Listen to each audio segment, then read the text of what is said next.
Hey, welcome to this video. We all know the importance of a resume because a resume is the first point of contact with a recruiter and holds the power to make or break your application. It is resume that determines whether your application moves past to the interview stage or is tossed aside with hundreds of others. So what is this resume? Resume is actually derived from the French word resume, meaning to sum up. And this is usually should be crisp and focus on your skills.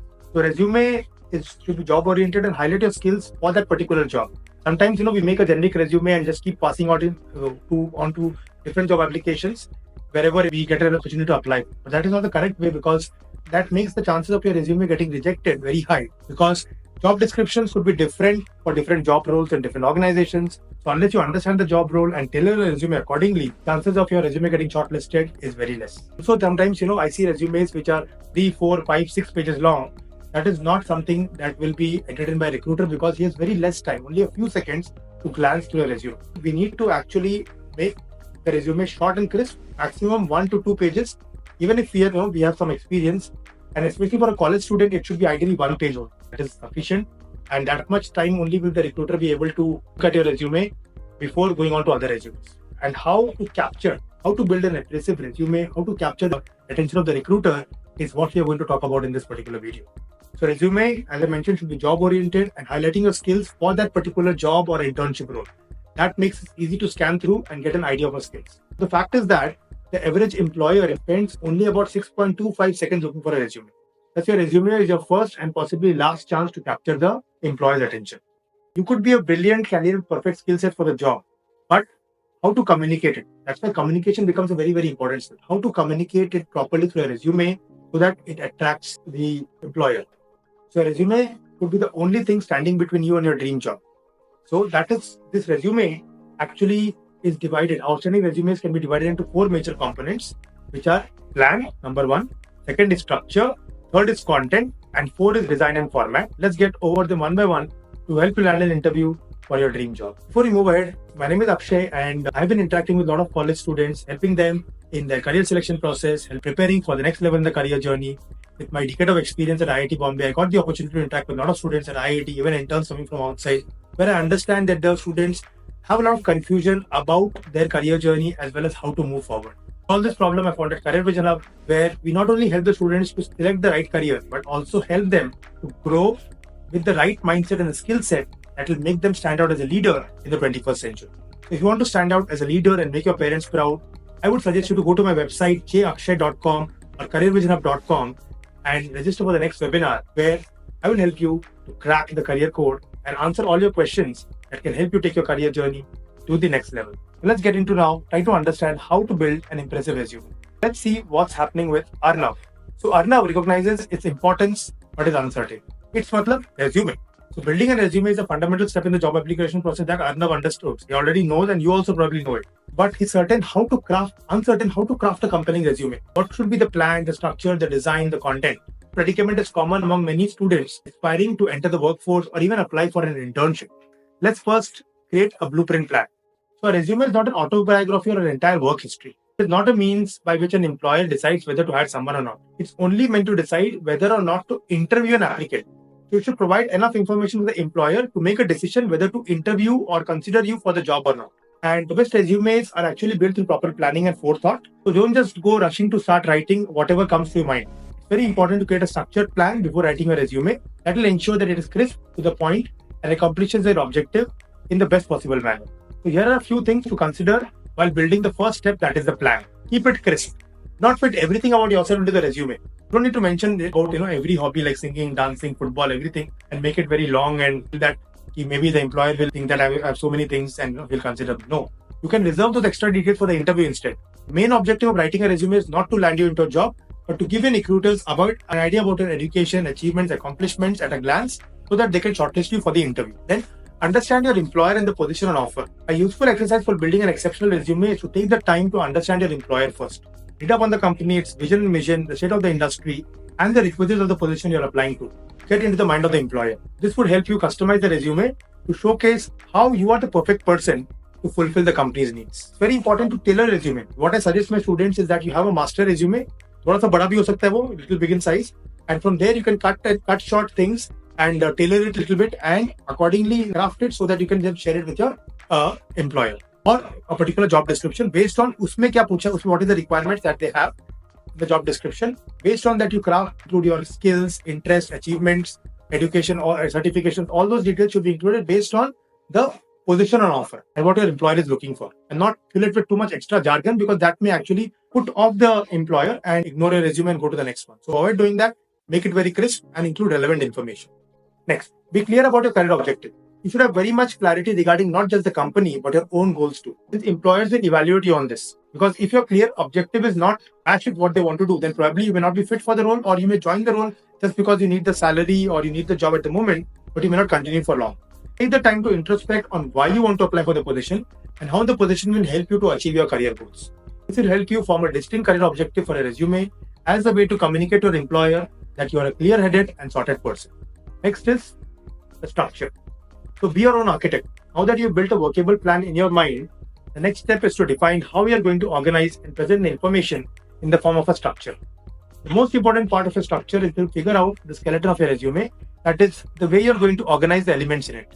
The most relevant and commonly used sections to be included in a resume are: first is organize information. So while describing your achievements or education or any skills that you have, you should organize your information using heading and bullet points instead of writing in long paragraphs with no defined beginning and end. That could make it a very clumsy resume. For example, you can mention the name of the company you did internship with, or you completed some certification with a particular organization. Mention the name of that company, mention the name of the certification, and then you can just briefly describe your learnings or your duties in the internship as bullet points underneath.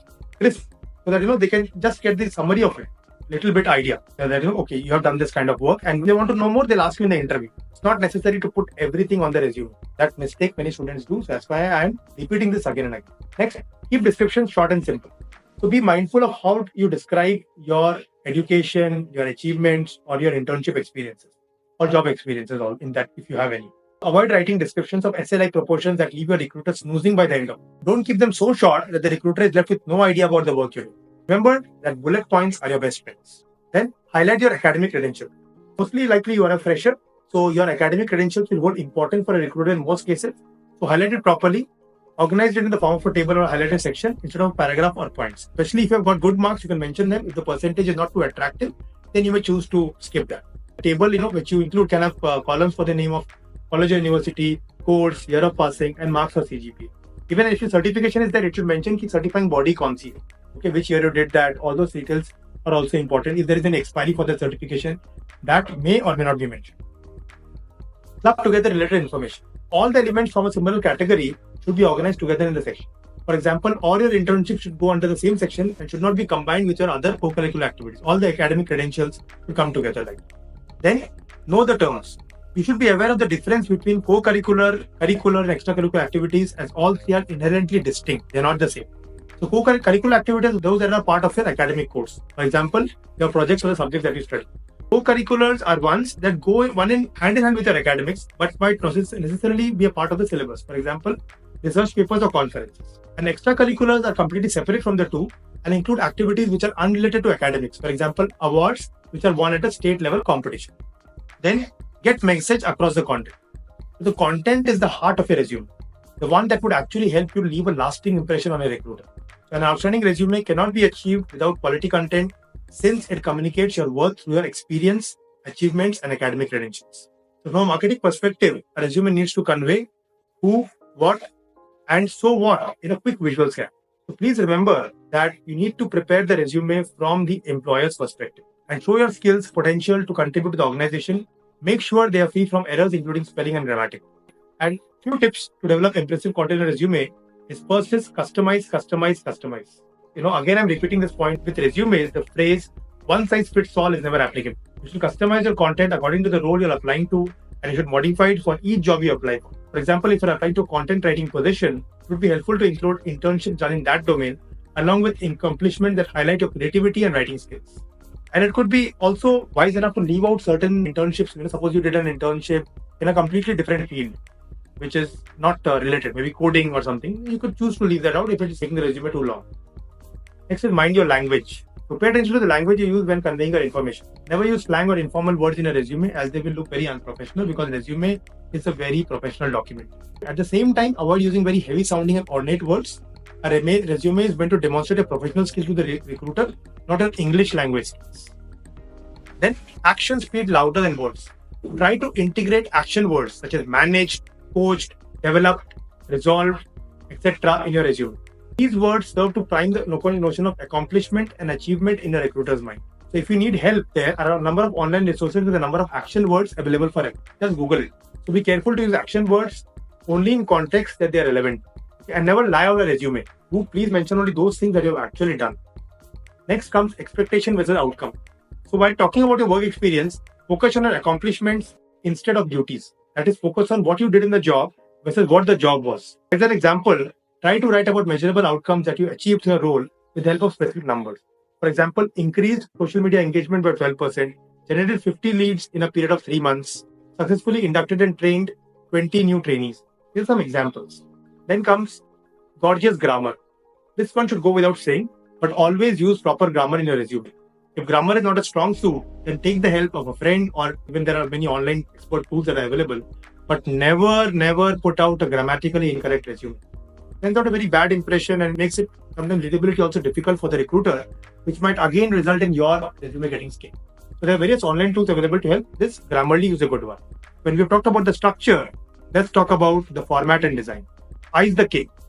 Format and design.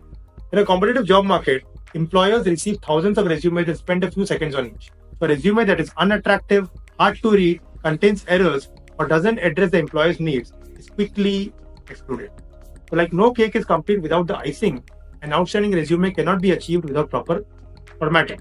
Here are a few points for achieving a professional looking formatted resume. First is align right. Always make sure that the headings and bullet points are properly aligned. A few misformatted bullets can leave a bad impression. Next is colors or plain Jane. So you can play around with the look and feel of your resume depending on the kind of job you are actually applying. For example, when applying for a creative job, your resume can incorporate colors and a creative style. And for more serious jobs, the resume can be black and white, grey, or in shades of blue or green. Then comes the right font. The font type and sizes used can transform the entire look of your resume. So make sure you don't use intricate or hard to read fonts. Standard fonts are Arial, Times New Roman, Sans Serif, Calibri, etc. and are always safe choices. Font sizes should also be legible enough, no smaller than 10 point, and ideally a 12 point is also okay. And there should be varied font sizes. Like you see, in the picture, it's not that your descriptive text and your heading text, your main point, sub point, all the points are in the same size of the font. The font sizes can vary. Should vary actually, so that they appear like one under the other. So it should be properly intended in that way. Then comes no capital letters. Avoid writing the complete resume in capital letters apart from the headings, as they are very difficult to read. And also if they are all capital letters, they give the impression that you are shouting, that your resume breathes. Don't pack in the text. Make your resume neat and easy to read by including lots of white space in the middle. So include at least one blank line between each section, and the line spacing within sections should be around 1.0 or 1.15 points. Okay, you can do that easily using your Microsoft Word tool. And the page margins all around should also be between 1.5 to 1 inch. It should not be that your writing is going towards the left hand side. It's completely entering into the margin on the left hand side, right hand side, either on the top or the bottom also. There should be sufficient space on all the 4 sides also, and in between the different points. Like even within experience, if you see in this resume example, that there are 3 different experiences. So there is sufficient space even between the 3 different work experiences that you're seeing on the screen. Even in the education, there are 2 options, 2 points mentioned here. So there is sufficient space between both of them and even after them also. Then comes pick a nice template. So if you're having a hard time deciding what format to use, then you can find online resources for that too. Pick a nice template, that is also very, very important. Then proofread always. Always proofread. This one should be a no-brainer, but happens too often. When you're applying for a job, you're supposed to present the best side of you. But in a hurry-burry, quickly, you don't check the spelling, punctuation, formatting, and accuracy of the facts. If a year of my education or something is mistaken, instead of you put 2099, it's not very presentable. So it's very important to proofread before you finalize your resume and send it to the employer. So a few additional tips that I would like to share with you that you shouldn't forget when you send out the resume is size matters. The length of a resume should not exceed ideally 1 to 2 pages. The entire purpose of a resume is to show a recruiter your suitability for the role at a glance. And for freshers, for watching this course, primarily one page is sufficient. So don't defeat the purpose of the resume. Think to yourself, this is the question you should ask. तो confusion होगा ये डालूं या ये डालूं, तो ये question पूछो. Is knowing this information about me absolutely essential for the recruiter to take a call about me? Remove all details that don't meet this criteria, and you will have a compact resume. It's not a biography. So in order to accomplish the previous point, you should make it a point not to type out every single thing you ever did on your resume. An accomplishment from class 6 may not be relevant to a job you're applying after a master's degree. So include only relevant information in the past few years, with an exception of really big accomplishments. अगर कोई बहुत बड़ा accomplishment आपने past में किया है, तो you can add that probably. Got a state rank in your 10th board or something like that. You top the state or something really remarkable in sports that you did a few years back. That could be included. Otherwise, keep information to current is also very important. The relevant information is the last 3 to 4 years. So a resume is not etched in stone, so you should always keep updating it. Keep adding new information as and when you accomplish something to keep it current and up to date. And before applying to any job, read your resume multiple times to make sure that it contains only information relevant to the job in question. I'm repeating this maybe the third time. Get a second opinion. So we may overlook our mistakes. So it's best to get someone, maybe a friend or an industry expert, review your resume once and get a fresh perspective. I'll also sharing some sample resumes in the resources section for you to better understand how a resume should look and understand the format. So now, quick revision. We discussed about how to create a blueprint plan. We discussed about the structure also, how to be a role architect, and how to get the message across, especially the content. The format and the design was also discussed. I also discussed you about some very additional tips, especially about the size, the length of the resume, and tailoring it, and including only relevant points so that you can be called for the interview. It's not a biography. After going through all these things, Arnav is already working on improving his resume based on the valuable insights from this video. So are you also ready to embark on your resume building journey? Share your plan in the comments below and let us know how you intend to create a standout resume for your desired job. I would wait to read your comments. So if you found this video helpful and valuable, I would suggest you to craft your resume and share that in the comment box. If you're watching this on YouTube, I would recommend that if you found this video really valuable, press the like button, share it with your friend, and if you want to learn more such interesting tools that can empower your career journey, subscribe to the channel so that the next available video comes straight to you. All the best.